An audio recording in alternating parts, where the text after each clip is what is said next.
Salam hər kəsə. Learn with Mrs. Sevinç kanalına xoş gəldiniz. Bugünkü mövzumuz a number of və the number of əvəzlikləri. A number of, several, many, yəni çoxlu deməkdir. A number of özündən sonra cəm isim və cəm xəbər tələb eləyir. Məsələn, nümunəmizə baxaq. A number of guests were wearing very stylish clothes. Qonaqların çoxu çox dəbli geyim geyinmişdilər. Paltar geyinmişdilər. Burada qonaqlar cəmdədir, yəni ismimiz, xəbərimiz to be-nin cəm formasıdır. İkinci nümunəmizə baxaq. A number of students are absent. Şagirdlərin çoxu iştirak etmir. Şagirdlər cəmdədir və to be-nin cəm are formasından istifadə olunub.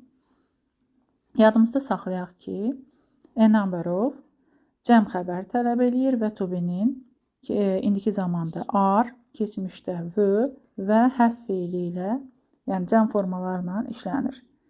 Çünki insanların, yəni ismin cəmdə olduğunu göstərir, yəni çox olduğunu göstərir. Gəlin indi isə the number of əvəzliyinə baxaq.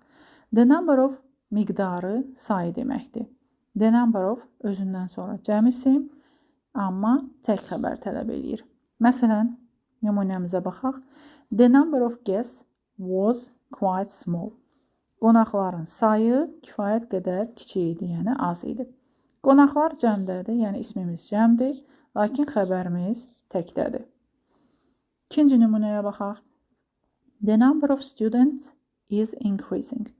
Yəni şagirdlərin sayı artmaqdadır. Yenə the number of-la işlənən isim cəmdə, xəbər isə təkdədir. Yadımızda saxlayaq ki, tək xəbər, yəni to be-nin təkdə olan is, was və has feilidir. Baxaq, deməli the number of dedik ki, sayı demək olduğuna görə xəbəri tək tələb edir. İndi isə gəlin çalışmamıza baxaq. Çalışmada a number of və the number of-a diqqət yetirərək xəbərin tək və ya cəm olduğunu seçəcəyik.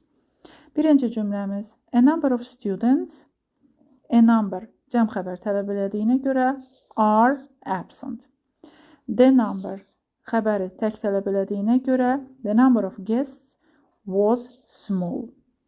A number of workers have complained. The number of accidents is rising. A number of children were playing outside. Bu qədər. Növbəti videolarımızı görmək üçün kanalımıza abunə olmağı unutmayın. Sağ olun, salamat qalın.